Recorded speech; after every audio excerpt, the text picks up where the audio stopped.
truly one of the most unique and fun playthroughs I've had in this current patch has been as the Angevin Kingdom. We started off our adventure as the small old English unified the British Isles fairly early on and chose to merge with the French in creating the Angevin Kingdom. That being said, our cultures also merged in the process, so Anglois replaced English and is one of the multiple cultures within the French group itself. We still have some Highlanders and Irish in our Scottish and Irish personal unions, but rest assured those are going to be integrated. Now in this particular run, because we want to finish this run off before the next patch hits, because let's face it, the next patch is pretty much around the corner, we do intend on continuing down our mission tree and getting that sweet old Anglois achievement or Angevin achievement. You can find the link to the first part of this campaign in the description below. To catch you boys up though, right now our economy is looking a little bit like this: 149 ducats and 1515. I would say that's average. We were a little bit unlucky with the Burgundian inheritance, and as consequence we were not able to get a hold of the Netherlands, but that being said, we still have 80% of the English Channel node, and we can probably boost this up to a little bit more. I also probably should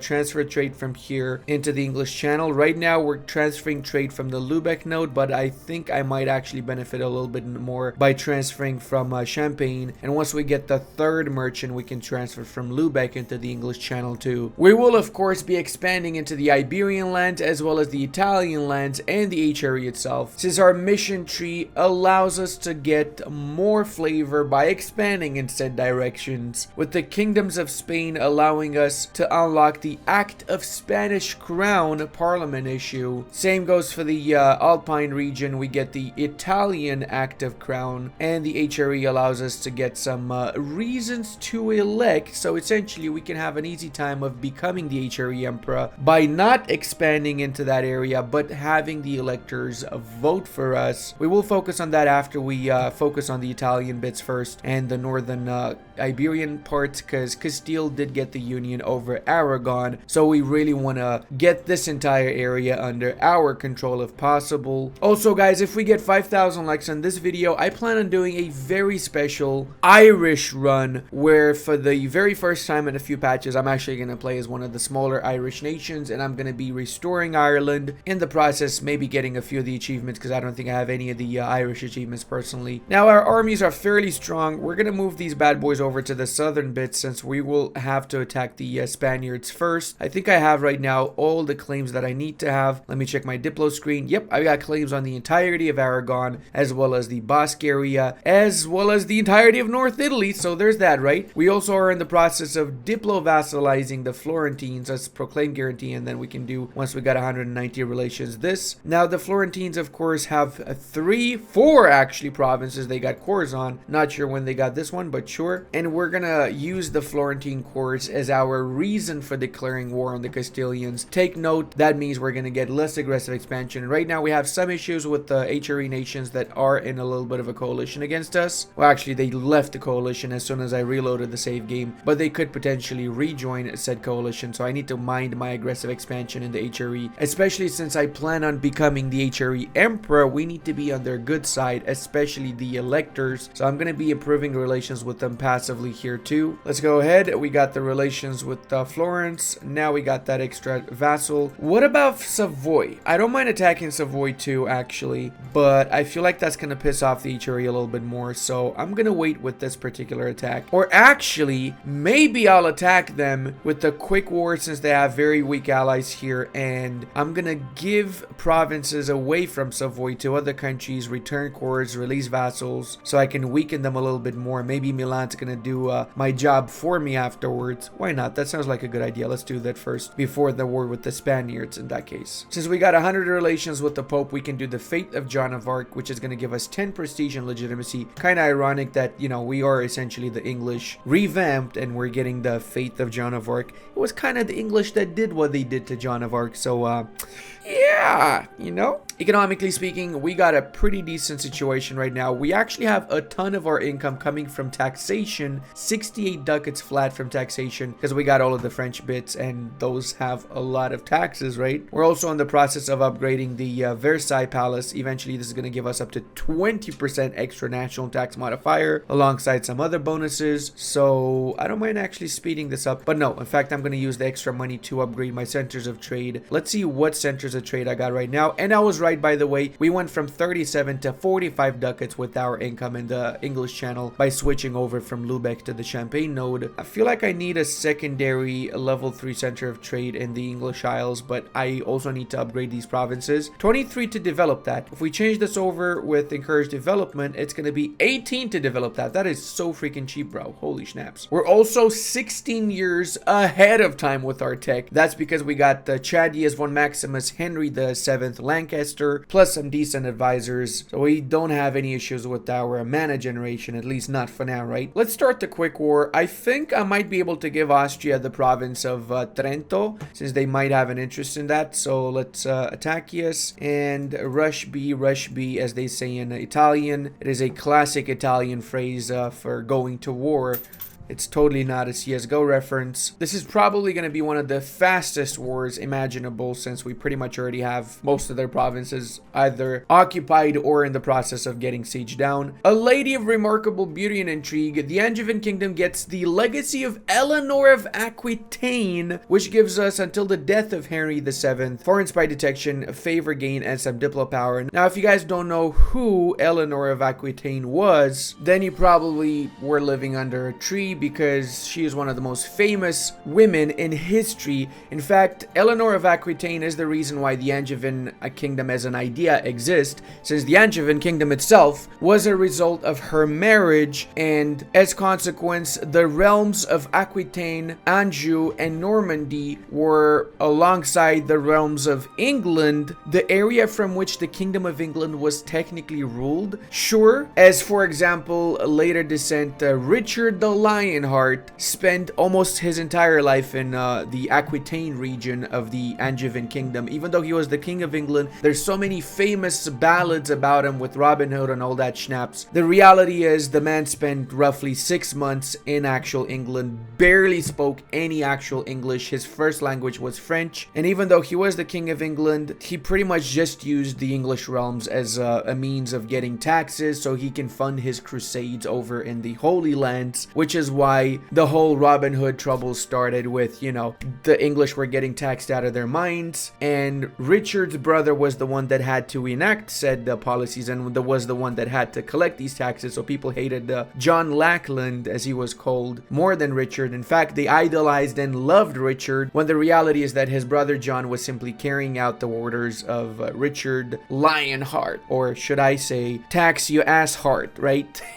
It's probably not a good idea. Just cut that one out. That's a really bad joke even for me. And as with every Ludi video, we of course have our very first 71% siege of this particular run. Well, no, it's probably not of the run. It's probably just the first siege of this video. 173 days stake turning was surprisingly good though. Now, I want to show you guys something, because I know some people are going to be asking, what was that pop-up? That was our colonist that is essentially right now improving the development in the Welsh lands. Remember that the lower the development, the higher the chance of this guy actually giving one dev. So we got 53% chance of getting one base tax production or manpower at the end of the year, and we're only assigning him here because we have not yet reached the new world. We have knowledge of the new world and we are exploring and everything, but we still need colonial range, and as soon as that's done, we're gonna of course colonize the new world. So we're gonna be both in Europe and the new world. Looks like the Castilians are already in North America for some reason. And I also just realized I was not at war with Trento. I was at war in fact with the Three Leagues. Seems like the Three Leagues lost all hope here, and they're accepting the demand of fully getting annexed by the Austrians. We're gonna do our peace deal with Siena, and then we're gonna go to war with the Castilians. I'm a little bit torn here, because if I do attack them now, the Austrians are not gonna join, but as soon as I peace out Savoy, they're still gonna join unless I stay in the war with Savoy for quite a while. So I don't know, man. It's a little bit of a tough decision. But you know what? Screw it. Let's actually attack. Let's actually attack, and we're gonna give some stuff over to the Portuguese and the Commonwealth, because they seem like both of them have some interest in these lands. Let's bring down the speed to speed 3 so we can actually fight these battles. They got 44,000. They're vast. Well, actually, we can check from here, can't we? We got 4 times more troops than they have. Yeah, we're gonna win this easily.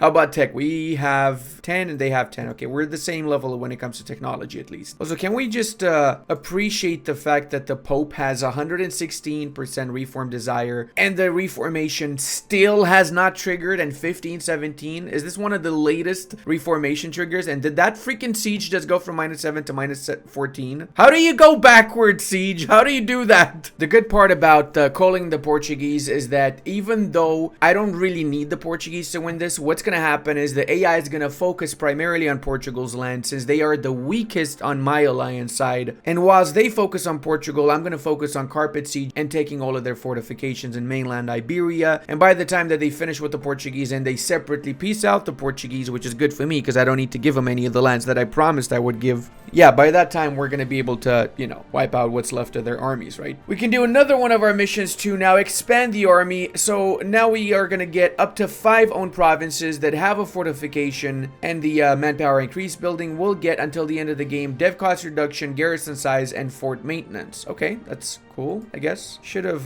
proofread that and made sure I got that in the right provinces, but we should be fine, I guess. Yeah, there you go, we're fine. What's not fine, though, is the fact that this is already at 57%, and that is just extremely annoying. Please freaking fold. Thank you very much, Roussillon. All right, so now... Oh, actually, let's go for the fort in Osca. Now we can do another mission. We should have been able to do this a little bit earlier, but I honestly just didn't pay attention that you needed 3 agendas from the nobility completed. Now I did pay attention, and as such, we get Parliament debate backing chance plus 25%, and Parliament chance of decision plus 10%. Plus, every estate will no longer raise any rebels when their lands get seized if their loyalty drops below 30. So we're super freaking Gucci with that now. Plus, we got a lot of new missions that we can do, such as monopolize the channel. We need to have 40% of the Delaware node. Oh, snaps. That's in the New World. Yeah. Okay. Fair enough. Once we do that, we get flat amount of ducats plus merchant trade power, ship trade power. Early industry requires that we have 20 manufactories, and holy shit, we get until the end of the game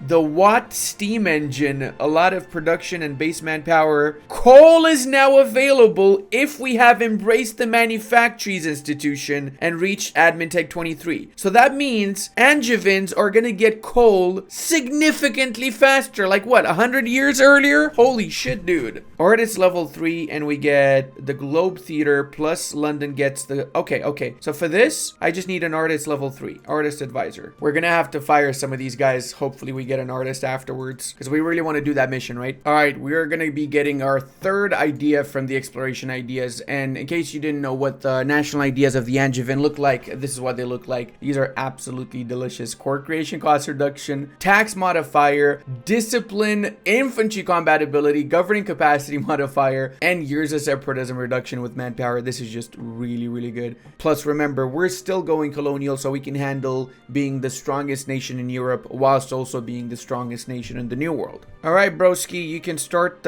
colonizing the New World. Which one of these has the highest development? Let's see. I'm gonna go with the Pictuck. Let's go send this over to Pictuck, and let's send some ships thereafter too, so we can wipe out the native. Discuss with the natives on sharing the land with us. Hey, hold up a second. Why is the Commonwealth over here, bro? What? I'm actually getting help from the Commonwealth. Okay, I'm loving that. I'm loving to see that. And by deving our provinces a tad bit, we managed to do the Kingdom of Metropolises, which offers for every province that has 20 development for the next 25 years, goods produced, tax, manpower, and autonomy change reduction. So that is a big deal. Combined arms, we just need to get some more marine and man o' wars plus 100% force limit. Okay, that's actually doable. And then we can end up with the Angevin age. Every administrator will henceforth grant +3 governing capacity modifier per... What? So we can have plus 15% governing capacity modifier from our admin advisor for the rest of the campaign. That is really broken, bro. What? What about this one here? Okay, we get war score cost -5% from the Anglo-Franco Imperium until the end of the game. And we change the name of the country via the Angevin Realm event And Realm of Chivalry is pretty easy. We just need to get 80 army tradition and 5 agendas done. The army tradition is pretty much there. We just need to finish, I think, 1 or 2 more agendas. Wait, we had a battle in Toledo and we stack wiped the entire Aragonese army. Oh, so I'm sieging down stuff in Toledo, right? And apparently they retreated all the way in Toledo with their army, so they got stack wiped from retreating over there. That's very, very unfortunate for them, I guess. Let's go ahead and measure our mettle against the Castolian troops. They got a little bit more morale than us, actually. What the F? Okay, I see how it goes. I see how it goes, bro. Yeah, think ya better than me, eh? Well, how about you actually put a freaking general in your army? That might help you out. But yeah, no, you think you're the best? You don't need general to fight against me? Thank God the Commonwealth came there. I would have lost that.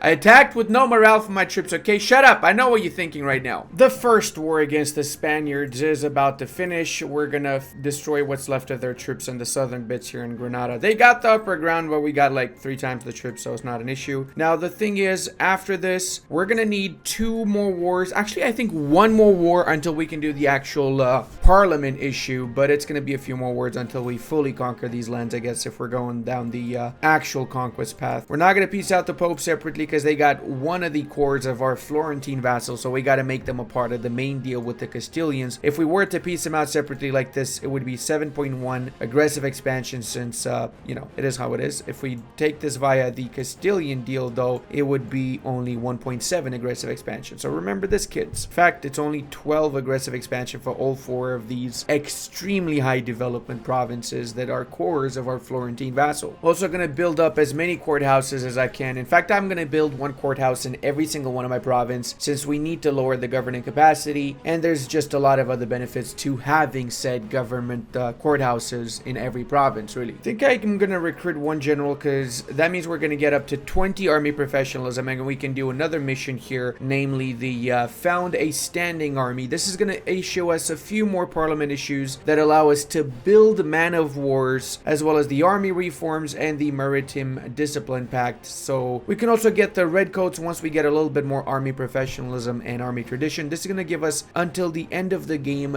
10% extra infantry combat ability, so that is actually a super good freaking modifier. And I'm just going to say it, should we be the redcoats considering we're purple? Shouldn't we be the purple coats? We're ready for the first peace deal. We're going to take these provinces so we can release a couple of vassals afterwards in the Catalonian and the Valencian bits, and we're going to directly own this part plus a few more islands here, and obviously the provinces for our dedicated and beautiful Florentine vassalski. Nobody gives a schnapps, as you can see over here. Very little to none aggressive expansion, and the best part is that we can now start integrating Florence, or we gotta wait until 4 more years. That's fine. Wait, what? Aragon just inherited Castile and they formed Spain. Oh my lord. Shkabada-baba-doom. I almost forgot I was at war with Savoy too, and I'm gonna take 1 province from them. The rest I'm just gonna release Montferrat and Saluzzo here. The reason I released these 2 is because, you know, usually they lose their cores when they release a nation, with the exception of provinces where they have the same primary culture. So because Piemontese is the primary culture in both Saluzzo and Montferrato, they do not lose the cores. So when I attack them again, I'll be able to vassalize and take back the cores. I'm also hopeful that their neighbors are going to be attacking them and make them even smaller afterwards. They did lose the 3 province cores on the Swiss lands, but that's fine. I actually just wanted to make the Swiss a little bit more happy with me, and now they are in fact friendly towards me. They actually love me in Switzerland, for that matter. They're celebrating every year the Angevin Don't Kill Us celebration, so we don't, you know, march into there. Now, because they did integrate the Aragonese, I don't need to release 2 vassals. I can just instead release Aragon. That means that I'm gonna have to cancel these cores here because Aragon's gonna get all of these provinces, but I think it's worth it because check it out now. If we release Aragon, we get 6 provinces given to them. That's super okay with me.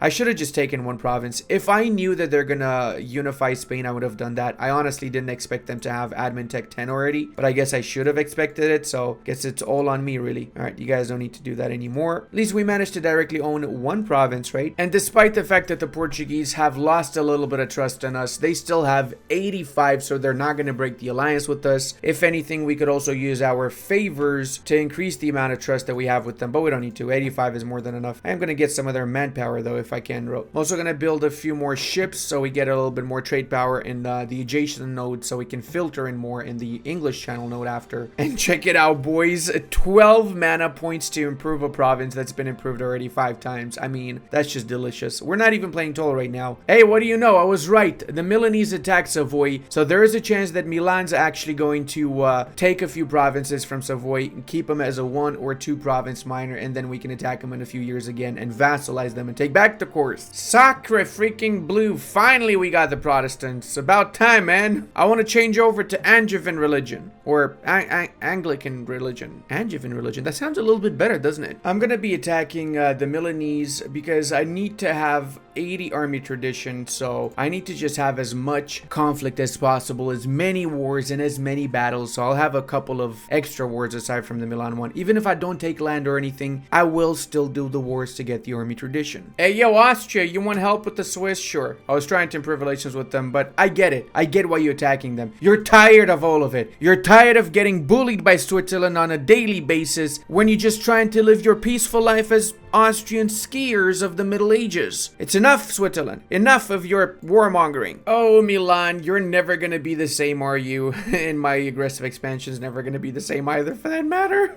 We took a little bit of AE, let's say, just a little bit. But hey, on the bright side, we established ourselves more in the Genoese trade node, since we have Geneva, the city after which the trade node was named after, right? So it's a pretty good trade city. I also have to say that I do adore the unique parliament issues that we have now, such as the Maritime Discipline Acts, the Man of War Act, and so on, which affect only specific parts of our armies. I'm also going to get some trade power transferred diplomatically from nations within the Rhineland, so we can transfer even more trade from the Rhineland into our main node. We only have 13% right now trade power in this node, so we need to increase this as much as we can. Most of the trade powers I'm going to be getting are from this particular region. That being said, though, a lot of nations would love to give me the trade power. Looks like Switzerland got chopped off in half by the Austrians for their vile transgressions, clearly. So what you get, Switzerland, if you don't play by the rules? You know, the rules that the Austrians invented. So let me get this straight. We developed Sussex a few times. We developed I think 4 times. We developed Kent 4 times as well. And it's still 7 and 6 mana points to dev this up. Okay. I'm cool with that. Let's get as much of the military mana in there as possible then. And since we got 20 manufactories, we can do early industry. So now, whenever we get the manufactories institution, we're gonna discover coal. We also need to have admin tech 23, so it's gonna take a while, roughly 100 years from now. But still, it's 100 something years earlier than we would normally be able to get coal, making coal way more viable now, since the biggest issue that coal has is that it's a very late game resource, but now we can get it so much early, it's gonna absolutely skyrocket our economy. So if we do end up playing a little bit more after, we'll potentially have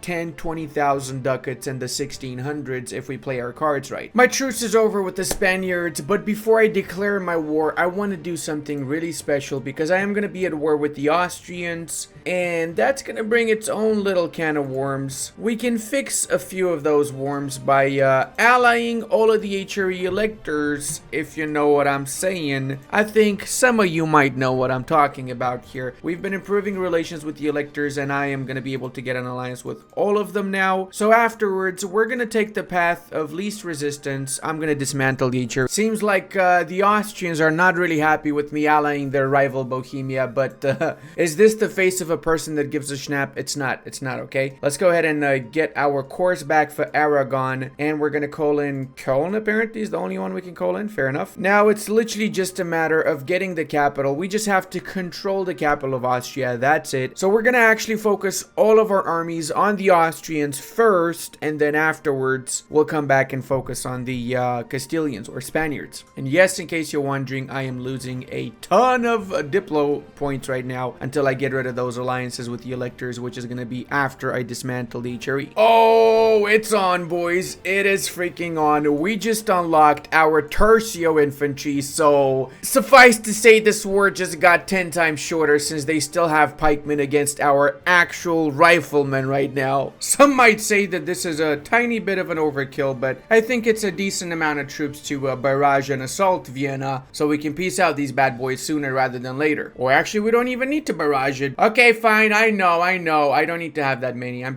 trying to trigger a few people in the comment section, to be fair. Alright, let's go over to the dismantle button. Click ES Maximus, and we gain 200 Splendor, 25 power projection. You know what would be cool now that I thought about it? To get permanent 25 power projection to whoever dismantles Daycherry. Think about that, PDX, if you're watching.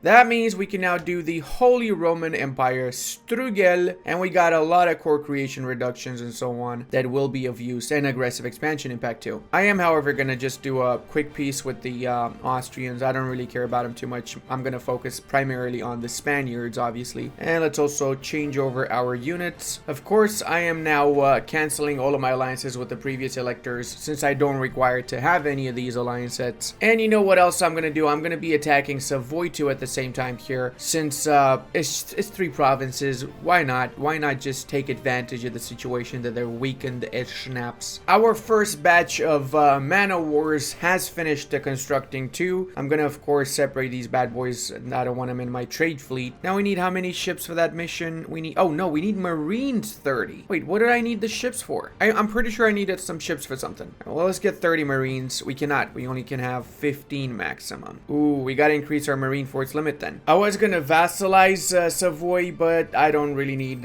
Savoy just for 3 provinces. We can only get Montferrat, Saluzzo, and Torino afterwards, and I already have way too many vassals. It's all good. I don't mind a little bit of extra aggressive expansion now that, you know, there's no more HRE, so it's not as important as before to care about it, really. Oh, look how fast they're melting over here. Holy mother, we absolutely ridiculed their troops. I'm not sure they can retreat too far away, so we can probably catch up to them too. And I was 100% right. We did manage to catch up to them. Not sure if I really need any more men of war, but I'm gonna get 20 because I like round numbers, and then the rest of the ships are just gonna be plain old caravels all the way up to 20 plus over my force limit, I guess. Let's say 150 ships. We can definitely support or sustain 150 ships. Wait, what? We can diplo-vassalize the Palatinate, which is still 4 provinces big. What? Hell yeah, I'm doing that. I was about to cancel the alliance so I can attack them, but considering I can diplo-vassalize them, things have changed. Just like things have changed for the Spaniards. Now, the question is, do I sit on them until they lose all of their colonial possessions, or do I just take the stuff that I need and then attack them again? I think I'm just going to take the stuff I need, though, to be fair. Okay, so that would be all of these provinces, plus a little bit of money. I'm actually not able to take too much. Actually, I'm not able to take any money, and I don't want to drag this war on for any longer. Let's just do this so we can enact our Act of Spanish Crown Parliament issues, as well as get the permanent claim on the entirety of the Iberian Peninsula. About time we got Milano, so now we need 3 provinces. That's it from here to do the next mission for the Italian bits. And honestly, I took these 3 because then I have the full state of Piedmont, which is a pretty good state, and the rest of Milano is just landlocked. So whenever I need to take the rest of this and I have lowered aggressive expansion, and I can take it because right now my aggressive expansion is a little bit too high. The point is that nobody can attack them and take them whilst I'm not looking, right? Secure the Alpine passes is going to give us claim on the entirety of Italy, permanent one, and the Acts of Italian Crown, which we can do right now. What this does is it starts a debate in the parliament. Up to 10 provinces get 1 base production, and it triggers an event which allows us to create the Kingdom of Italy under our personal union. So there you go. This is what it looks like here. Let's go ahead and ignore corruption and everything else that requires to be done. Now we have 2 options. We either can keep Italy under direct control, or we can have them as a separate entity. So that means Italy is going to be released as a subject under a personal union with us, and we get until the end of the game +1 diplo relations and so on. Essentially similar to what happens with the Irish crown. So normally I would keep this under my direct control because I already cored the provinces, but just to illustrate what this looks like, I'm gonna release them here. Now, they are in a pew under us. They do not have any claims or cores, unfortunately. And I also realized that I cannot get my achievement, this one. I fucked up, guys. Big time fucked up. The Spanish crown one is easy to do. Once I integrate Aragon, I'm gonna get a PU restoration essentially on the Iberian crown, so that's gonna be pretty cool. But I should not have dismantled the HRE, because getting the acts for the HRE requires that I keep the HRE intact. So what happened was I went downstairs mid-recording because I went to eat and I forgot about it. And when I came back, the first thing I thought was, looks like a very easy opportunity for me to dismantle the HRE in this war, because everybody wants to ally me from the electors. And afterwards, way later afterwards, I realized that I fucked up the achievement. So yeah, I don't have a separate save game to load up, unfortunately, and that means I literally have to restart the run. I'm a little bit disappointed with myself, not gonna lie, but I'm gonna make a point out of it once the next update is here. I'll do the English run with Angevin again. Hopefully we get better luck, and I will not forget, because I was kind of excited to get this achievement. But I mean, it is what it is. Hey, if you guys enjoyed this run, check out until the next time my French run over here. And I want to give a massive thank you to all of my patrons, channel members, and Twitch subscribers. I would not be able to do this without all your support.